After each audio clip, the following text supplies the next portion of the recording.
Les gens disent que qu'on donne beaucoup d'importance aux hommes, ou on ne parle pas assez à nos sœurs ou à nos nièces et tout ça. Enfin, bref, merci, c'est gentil. Aujourd'hui, je vais passer un petit message. Ceux qui sont assez féminines comprendront. Dans les années passées, dans quelques années passées, il y a une nouvelle tendance qui a commencé. Une nouvelle tendance qui élève malheureusement les femmes contre les hommes. Une nouvelle tendance où on te dit qu'on n'a pas besoin d'un homme. Il faut chercher l'argent. La femme n'a pas besoin d'un homme. Nos mamans sont restées parce qu'elles n'ont pas eu de choix ou d'option. Et qu'aujourd'hui, puisque la femme peut travailler, peut subvenir à ce besoin, n'a pas besoin d'un homme. D'abord, il faut commencer par dire que toutes les femmes ne sont pas épousables. Okay? Toutes les femmes ne sont pas épousables. Il y a des femmes qui se marient, c'est vrai, pour de raisons multiples. Les femmes se marient pour multiples raisons. Beaucoup de femmes, naturellement, se marient par confort. Donc, elles cherchent un moyen de survie. La famille d'où elle vient, peut-être, voilà, n'a pas beaucoup d'argent, beaucoup de moyens. Et puis, voilà, si tu tombes sur un monsieur qui travaille bien, une personne qui a de l'argent, un monsieur qui s'en sort bien dans la vie, il a une belle voiture, un business, tout ça. Voilà, on se jette directement sans réfléchir, c'est clair. C'est une façon d'aller se réfugier chez quelqu'un au nom de l'amour. N'est-ce pas? Tu es d'accord ou pas?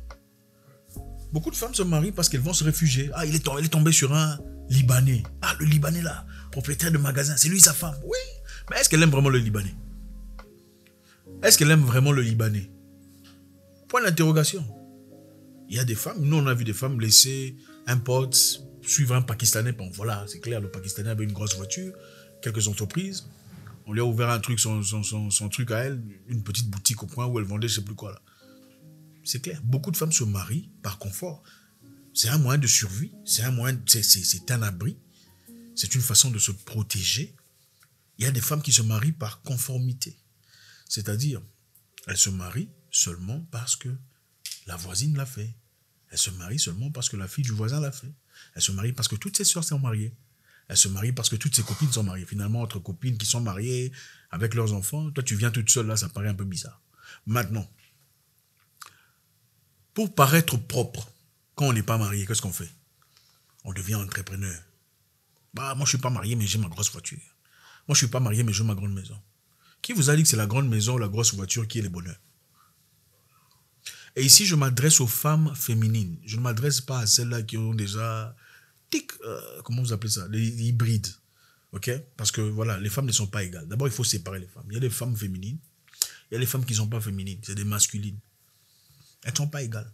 Donc, en parlant de femmes, on ne parle pas de femmes en général. Parce que les femmes ne peuvent pas être identitaires. Ce n'est pas possible. Comme les hommes ne sont pas les mêmes, les femmes ne sont pas les mêmes. Les femmes féminines comprennent que l'homme est important dans la vie.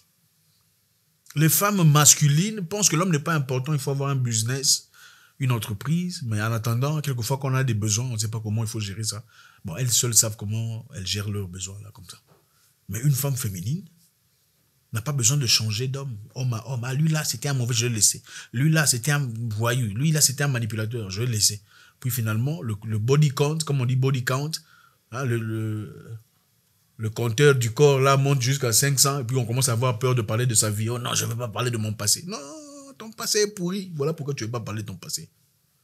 Les femmes féminines comprennent que dans la vie, on étudie, on vit avec le parent. À un moment donné, on se marie en fond d'une famille. C'est ça l'Afrique. Si vous n'aimez pas ça, allez au Danemark, allez épouser un vieux prêtre là-bas, comme ça vous allez faire votre vie. Si vous êtes africaine et que vous brandissez les valeurs africaines, une femme africaine va à l'école, grandit, se marie et fonde une famille. Ce sont des conversations que vous n'avez pas aimées. Mais je m'en fous. Il faut vous le dire. Parce qu'on a infecté la nation, on a infecté la communauté avec cette mentalité. Il faut chercher l'argent. C'est bien, il faut aller étudier. C'est très bien. On n'a pas besoin d'une femme incapable de réfléchir. D'ailleurs, c'est un bonus avoir une femme qui peut réfléchir à notre côté. Une femme capable de te dire, non, là, je pense que tu es en train de... il faut faire ça, regarde, on peut faire ça, j'ai travaillé, ça fait du bien. J'ai travaillé sur ça, j'ai réfléchi sur... Ouh là là, c'est impressionnant. Mais ce n'est pas ça l'objectif. Une femme féminine fonde une famille. Une femme féminine n'a pas besoin d'être femme boss, comment vous appelez ça, boss lady, j'ai mon entreprise avec 2 enfants et 3 différents papas. C'est ça réussir la vie. Et vous verrez ces femmes-là même parler à d'autres femmes disant que Ah, voilà, il ne faut pas chercher un homme, tu as besoin de l'argent. Mais la femme là n'a pas d'enfant. Toi, tu as déjà 3 enfants avec 4 papas, enfin, plusieurs papas. Mais toi, tu veux l'apprendre comment vivre. Ça me dépasse. Il faut retrouver la féminité. La femme féminine comprend qu'il a besoin d'un homme, qu'il a besoin d'un papa pour ses enfants. La femme masculine ne comprend pas ça. Elle veut être papa et maman à la fois. Je comprends qu'il y a des femmes ici qui reconnaissent leurs erreurs, qui assument la responsabilité de papa et maman. Ça n'a pas été leur faute, parce qu'elles n'étaient pas assez matures à l'époque. Et aujourd'hui, elles comprennent que j'aurais pu faire mieux. Aujourd'hui, elles ne rejettent pas la faute exclusivement au monsieur qui est parti. Ces femmes-là sont différentes. Ces femmes-là sont des femmes que j'apprécie et je respecte. Mais je ne respecte pas celles qui se pensent indépendantes, autosuffisantes, entrepreneuses avec plusieurs enfants, avec papa absent. Je pense que c'est ça la vie. Ce n'est pas ça la vie. Faut pas dérouter nos jeunes sœurs. Tu vas à l'école, tu grandis, avec la bénédiction de parents, tu te maries, tu fondes ta famille. C'est ça chez nous les Africains. Ce n'est pas tu vas à l'école, tu cherches ton boulot et puis tu fais ta vie. Tu commences à changer des hommes et puis quand on te demande ton truc, tu dis non, on n'en parle pas. La femme féminine ne priorise pas son boulot sur son mari. Je vais répéter ça. La femme féminine ne peut pas prioriser sa carrière sur son mari. Ce n'est pas possible. La femme féminine ne priorise pas son boulot sur son mari. Sa priorité, c'est d'abord sa femme. Le boulot vient après. À supposer que tu lui dises, je veux que tu viennes le dimanche ou que tu fasses quoi que ce soit. Elle te dit, non, je ne peux pas parce que je suis occupé. Maintenant, je vais vous poser une question. Si le patron de la fille lui disait, je voudrais que tu viennes travailler le dimanche, elle dira non. Je voudrais que tu passes quelque part, on a quelques histoires à faire. Le samedi à 17h. Elle dira non. Elle ne dira pas non. Pourquoi? C'est que le patron dit est plus important que ce que le mari dit. Pourquoi est-ce que le patron dit est plus important que ce que le mari dit? Ça n'a aucun sens. Ton premier patron, c'est ton mari. Il faut vous dire la vérité, je suis désolé. Ton premier patron, si tu es africain, c'est ton mari. Ne nous emmenez pas à l'histoire, oh non, on est égal. Il n'y a pas d'égalité. Papa, maman et les enfants forment la famille. Si vous n'aimez pas ça, c'est votre problème. Continuez à faire des enfants sans papa, ce sera ça votre cycle de vie. Vous n'aimez pas papa, maman, les enfants, c'est bien, continuez la vie de club, continuez la vie de chercher l'argent, aller à Dubaï, aller à Shanghai avec des hommes différents, vous allez faire des bébés sans papa et finalement vous allez insulter ces hommes disant il était manipulateur, c'était un narcissique, je m'en suis débarrassé mais finalement tu restes là quoi, cette femme célibataire, son papa, il y a 42 ans, tu es 45 ans toute seule en train de... Oui, c'est ça l'avenir. C'est à ce moment-là que tu vas réaliser que tu n'as personne avec toi, tu commences à vivre une vie promiscueuse sans direction. Papa, maman et les enfants, c'est ça chez nous. Je me suis... On sent votre énergie. La plupart des femmes qui nous disent que du mal des hommes. Ah, un homme, il ne faut pas le laisser faire comme ça. Il faut le jeter dehors. Examinez la vie de ces femmes-là qui vous disent, il faut le jeter dehors. Compliqué, passé compliqué, elle ne peut pas raconter. Elle ne peut pas oser. Blessures intérieures, succession d'échecs. Elle n'a rien à montrer. Vous ne verrez jamais une femme bien dans son foyer. Une maman de famille, en communion avec son mari, te dire, il ne faut pas, tu n'as pas besoin d'un homme, il faut chercher l'argent. Ça n'existe pas. Ça n'existe pas. Tu ne verras jamais une femme bien dans son foyer, mariée, avec un homme qu'elle aime, qu'il traite bien. Un homme cohérent, intelligent. Une femme qui a une famille stable avec ses enfants qui vivent bien. Te dire que tu n'as pas besoin d'un homme, ça n'existe pas. C'est toujours des femmes là qui n'ont pas d'homme, qui vous disent que tu n'as pas besoin d'un homme. C'est toujours des femmes qui ont certainement vécu sans papa, ou leur papa tapait sur leur maman, ou leur papa était débauché, qui viendront vous dire que tu n'as pas besoin d'un homme. Tu ne verras jamais une femme qui est issue d'une famille où un homme, leur papa était quelqu'un de joyeux, de sympathique, de bien. Un bon papa te dire que tu n'as pas besoin d'un homme. C'est pas possible. Comment est-ce qu'elle peut te dire ça? Toi, tu ne veux pas avoir un mari comme ton papa. Ça, c'est pas la faute de tout le monde si je ne veux pas avoir un mari comme ton papa. L'objectif ici, ce n'est pas s'attaquer aux femmes. D'abord, l'objectif, c'est de séparer les femmes féminines que nous voulons tous aux femmes masculines que personne ne veut. Bon, le Mugupan, là, c'est optionnel. Hein. Chacun choisit. S'il veut Mugupandé, bon, là, c'est ça leur objectif. C'est à ça qu'il faut se servir de celle-là. Une femme bien dans ses bottes respecte son mari. Elle comprend que papa se bat pour nous. Elle comprend que je suis là pour assister mon mari. Je suis là pour l'aider. Oui, tu peux avoir une carrière. Oui, tu peux avoir des objectifs de vie. Oui, tu peux être directrice. Tu peux même être président de la République. Du moment que tu ne veux pas devenir président de la République sur ton mari, tu peux devenir tout ce que tu veux du moment que tu ne penses pas devenir directrice, CEO de ton mari. C'est ça le problème de notre société. Le problème que nous vivons ici est très évident. C'est une histoire qui a commencé aux États-Unis, transférée en Europe, ensuite en Afrique. Okay? Ceux qui savent ça, à partir des années 60, on a commencé à déséquilibrer les familles noires en donnant beaucoup trop de pouvoir à la femme noire aux États-Unis. L'objectif, pendant qu'on incarcérait les noirs. L'objectif était quoi? Les hommes noirs pouvaient difficilement aller à l'école.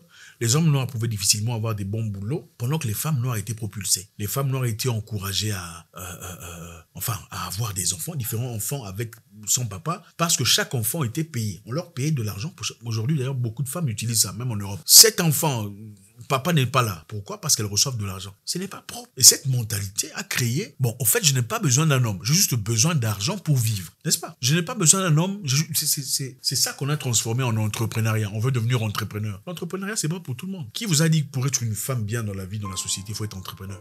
C'est faux. Chacun a sa vocation. Il y a des artistes, il y a des mamans, il y a des femmes au foyer, il y a beaucoup de choses. Moi, j'ai des amis, j'ai des amis très proches. Sa femme a choisi de ne pas travailler. Lui, il a assez d'argent pour s'occuper de tout le monde. Sa femme s'occupe des enfants. Tout le monde vit bien. L'éducation des enfants est transférée, transmise à travers cette femme qui est très intelligente, qui a fait des grandes études, plus que beaucoup ici. C'est une docteure, enfin bref. Mais elle comprend l'autorité de son mari. Elle comprend, c'est spirituel, c'est sacré. Tu ne peux pas devenir un homme. Les femmes sont très importantes. Ma mère nous a donné beaucoup de choses incroyables que papa n'aurait pas pu nous donner. C'est pas possible. Il y avait des problèmes où, quand tu vas chez papa, il dit va voir ta maman. Ou s'il dit pas ça, il va chez maman. Parce qu'il sait l'autorité que maman a sur les enfants. Sur le plan mental, psychologique. Sur le plan logique, papa était là. Jeune homme, il faut faire ça. Jeune homme, il faut faire ça. C'est ça la masculinité. La femme ne peut jamais devenir un homme. Comme un homme ne peut jamais devenir une femme. Alors l'objectif ici, ce n'est pas de torpiller les femmes. L'objectif, c'est vous rappeler. En Afrique, l'objectif de la femme, ce n'est pas de devenir entrepreneur. C'est faux. L'objectif de la femme, c'est de devenir une maman. Une femme épanouie, établie. Ça. Ne pas devenir une maman, c'est l'objectif que vous avez acquis là-bas en Europe. Vous pensez que c'est le progrès, c'est l'épanouissement. Beaucoup de femmes veulent avoir des maris comme leur père, mais elles ne veulent pas se comporter comme leur mère. Beaucoup de femmes veulent des maris comme leur père, mais ne veulent pas se comporter comme leur. Complètement incohérent. Réussir la vie, ce n'est pas l'indépendance financière. Réussir la vie, c'est la stabilité sociale dans son foyer. Arrêtez de suivre ces femmes qui elles vous mentent. Celles-là qui ont des enfants, sans papa, voiture, maison. Ce n'est pas ça réussir la vie. C'est faux. Si tu es une femme qui a délibérément vécu une vie, tu as abandonné le papa de ton enfant. Pas parce qu'il était méchant, pas parce qu'il t'a menacé, seulement parce que bon, désormais tu te fais beaucoup d'argent, parce que ça arrive très souvent, on en parle très rarement, tu commences à te faire de l'argent, tu as une entreprise, désormais le monsieur n'est plus ton niveau. Tu l'as abandonné, maintenant tu dis tu es femme indépendante, tu as échoué ta vie, je suis désolé, il ne faut pas dérouter les gens. Il ne faut pas dérouter parce que voilà, il y a beaucoup de femmes ici qui sont avec toi pendant que rien ne va. À partir du moment où on l'engage à la banque, tu ne vaux plus rien. À partir du moment où on l'engage à une ONG, tu ne vaux plus rien. Écoutez, j'ai des amis qui ne peuvent, qui même plus rien dire à leur femme. Parce que voilà, mon boss m'appelle. Écoute, je veux venir en retard. Tu n'as pas besoin de ça. Chère femme, chère amie, chère sœur, si vous préférez, retrouvez votre identité. Ne vous laissez pas dérouter par ces femmes qui vous donnent l'impression que réussir la vie, c'est seulement dans l'entrepreneuriat. C'est faux. Chacun a ses objectifs. Beaucoup meurent pour l'argent. Beaucoup ont besoin d'argent. En fait, comme je l'ai dit précédemment, il y a des femmes qui se marient par asile politique et économique. Donc, le mariage pour elles, c'est l'asile économique. Il y a des femmes qui se marient parce que j'aime vraiment cet homme. Et aimer quelqu'un, ça ne se limite pas à ce qu'il pourvoit sur le plan financier. Aimer quelqu'un, c'est aimer quelqu'un, un mentor pour ses enfants. C'est aimer un professeur pour ses enfants, un pasteur pour sa famille, une force pour sa nature et sa société. Donc, retrouvez vos valeurs. Soyez la compagne de votre mari. Votre objectif de vie, ce n'est pas de faire de l'argent. Si votre objectif de vie, c'est de faire de l'argent, vous n'êtes pas une femme. Vous n'êtes pas une épouse. Je sais que ça va déranger les gens. Si votre objectif en tant que femme est de faire de l'argent, vous n'êtes pas une épouse. Vous ne l'êtes pas. Vous pouvez évidemment faire de l'argent parce que c'est votre passion. C'est différent de faire de l'argent parce que votre objectif, c'est de faire de l'argent. Parce que si votre objectif est de faire de l'argent, c'est-à-dire que votre mari n'est pas votre priorité. Et si votre mari n'est pas votre priorité, quelqu'un doit l'être parce que l'argent, vous allez faire avec qui? Vous ferez l'argent seul. Il faudrait des fournisseurs, des gens qui sont importants, n'est-ce pas? Donc ces personnes, manifestement, si l'argent, la chose la plus importante, deviennent des priorités sur votre mari et votre foyer. Une femme bien n'a pas besoin de babysitters. Ce n'est pas pour dire qu'il ne faut pas avoir des babysitters. Une femme bien pour exister. Au fait, elle adore passer du temps avec ses enfants parce que ce sont ses enfants. Ce n'est pas une charge. Ce n'est pas censé être une charge, vrai ou faux? Oh non, j'ai besoin de... Non, ce sont tes enfants. Nous, on nous a fait 8 dans la famille, on n'a pas eu de babysitter. Maman était là, toi, viens ici. Toi, tu es prêt? Toi, parce que c'est ça, parce que c'est ça une femme à épouser. Oh non, ils vont faire des babysitters. Il y a Maria Carré et son... comment ça s'appelle? Canon, machin, son copain là. Canon, tout ça. Maria, le garçon là, Canon, machin, tout ça, j'ai oublié son nom. Nick Canon. Il a laissé tomber Maria Carré. Pourquoi? Parce qu'à chaque fois qu'il sortait de la maison, il fallait dépenser au moins 100 000 $ pour un petit déplacement. C'est ça une femme à épouser. 100 000 $ pour la sécurité, pour les habits. C'est quoi ça? Et puis il y a beaucoup de Maria Carré en miniature ici. Il y a beaucoup de femmes ici, si tu n'as pas d'argent, tu ne regardes pas. C'est ça une femme à épouser. Moi, je ne comprends même pas comment une personne avec son argent irait épouser une femme pour qui l'argent est la chose la plus importante. Ce n'est pas possible. Parce que qu'est-ce que ça va t'apporter à part je dois acheter tout ça, je dois faire un voyage à Dubaï. Ce n'est pas ça être une bonne femme, ma chère sœur. sœurs. Aller à Dubaï, aller à, je sais pas, Santorini, aller en Grèce, excusez-moi, aller en Thaïlande, ce n'est pas ça être une femme réussie. Être une femme réussie, c'est se tenir devant sa porte avec la fierté de dire « j'ai accompli ce que je voulais ». Beaucoup de femmes ont besoin de formation venant de leur tante. Pas des jeunes femmes là sur des réseaux sociaux. Moi je vous dis, si vous n'aimez pas ce que je dis, partez. Je vous le dis comme ça. Si vous trouvez que ce que moi je dis ne correspond pas à ce que vous êtes, je vous encourage de partir et de ne plus revenir. Mais moi, je vous dis aussi ceci. Beaucoup de femmes ont besoin de parler à leur tante, ok? Si pas leur maman, pour avoir les conseils qu'il faut. Et pas écouter des gens qui n'ont rien à perdre si vous perdez tout ce que vous avez à partir des réseaux sociaux. Ce n'est pas pour dire que dans les réseaux sociaux, il n'y a pas de femmes qui disent des choses vraies. Mais la majorité, il y a beaucoup qui disent de n'importe quoi qui va complètement vous égarer de votre destinée. Il y a peut-être un monsieur là qui t'aime, qui veut vraiment être avec toi. Mais il n'a pas tout l'argent possible. Il a quelques défauts, c'est normal. Les humains ont toujours des défauts. Il n'y a aucune personne sur Terre qui soit immaculée, qui n'a pas des défauts. Ça existe. Chacun a ses défauts. J'ai les miens aussi. Mais j'ai aussi ma force, qui surplombe sur mes défauts. Ah oui, il faut demander. Il y a aussi un monsieur là, à côté de toi, qui veut de toi, mais qui n'a pas tout ce qu'il faut. Il n'a pas tous les choses qui brillent, tout ça. Tu laisses tomber parce que voilà, on m'a dit, il n'a pas tout ça là. Voilà comment on finit avec des enfants sans papa. 3 enfants, 4 papas, tout ça. Retrouver les choses bien. Quand on vous dit de faire les choses bien, vous ne voulez pas.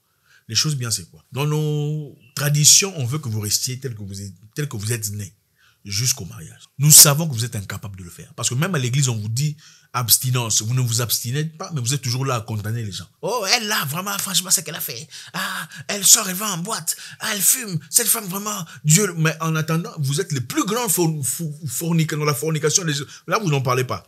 Vous passez des nuits blanches, là, vous n'en parlez pas. Mais quand vous voyez une femme fumer, vous commencez à la dire, comment elle fait ça? C'est ça l'hypocrisie. Redevenez normal. Protégez-vous. Quand vous vous protégez, ça donne envie de vous épouser. Ok? Vous vous protégez. Vous ne dites pas oui à tout. Oh, on va faire un voyage en Thaïlande. Tu ne m'as pas épousé, tu ne peux pas m'emmener en Thaïlande. Pour que tu m'emmènes en Thaïlande, il faut m'épouser. Moi, je veux bien aller en Thaïlande avec toi. Faisons les choses bien. Je voudrais aussi avoir un enfant avec toi. Faisons les choses bien.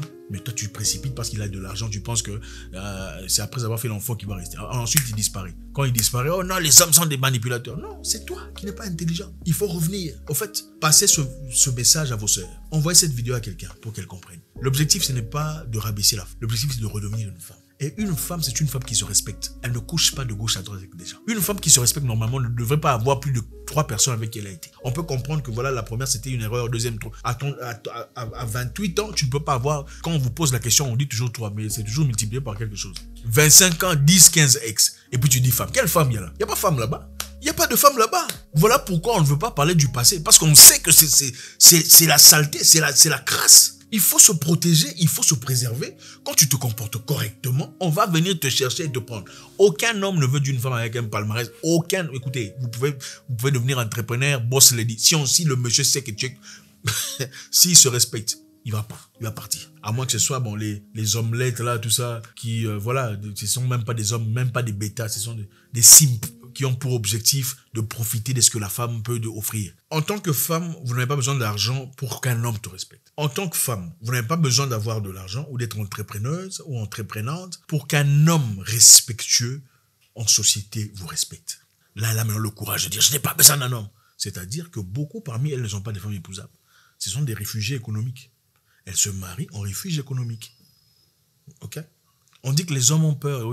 J'ai entendu une femme dire les hommes sont intimidés par les femmes qui réussissent. Qui vous a dit ça? C'est un gros n'importe quoi. Ce sont les garçons qui sont intimidés par les femmes qui réussissent. Un homme vrai veut que la femme réussisse. On veut que tu réussisses. Seulement que ta réussite ne surplombe pas sur notre amour, notre foyer. Que ta réussite soit là-bas dans les rues. N'emmène pas ta réussite à la maison, c'est tout. Les hommes ne sont pas impressionnés par les femmes qui réussissent. Au fait, on voit un complexe d'infériorité parmi beaucoup de femmes qui réussissent. Donc, c'est un comportement qu'elle affiche qu'elle n'afficherait pas s'il n'avait pas d'argent. Si tu peux afficher le même comportement quand tu n'as rien, et que tu l'affiches pendant que tu as de l'argent, là, on t'acclame. Si tu commences à l'afficher, moi, parce que tu as fait quelques histoires ici et là, il n'y a rien d'honorable là. On veut que tu réussisses. Seulement que ta réussite ne te fasse pas croire que tu es devenue présidente même à la maison. Une femme africaine qui veut fonder une famille ne peut pas prioriser son boulot sur son mari ou son futur mari. Je sais que vous n'allez pas aimer ça, mais je sais que vous n'allez pas aimer ça, mais je m'en fous. Une femme africaine qui veut d'un foyer, qui veut fonder une famille, ne peut pas prioriser son boulot ou sa carrière sur son mari. Jamais. Tu peux avoir une carrière, mais à côté de ton foyer. Pas une carrière d'abord, sinon tu n'es pas épousable. Il faut marier ta carrière ou chercher une femme comme toi, où vous êtes indépendance, autosuffisance, vous mariez ensemble, faites votre vie là-bas où personne ne va vous dire quoi faire. Si vous voulez une vie bien, avec un papa, vous avez un papa pour vos enfants, pas 3 ou 4. Si vous ne trouvez pas ça, vous n'aurez jamais ça. Vous devenez peut-être indépendante, entreprenante, une maison, mais 3 enfants, 4 papas. Pourquoi? Parce qu'aucun homme qui se respecte ne veut d'une femme comme ça.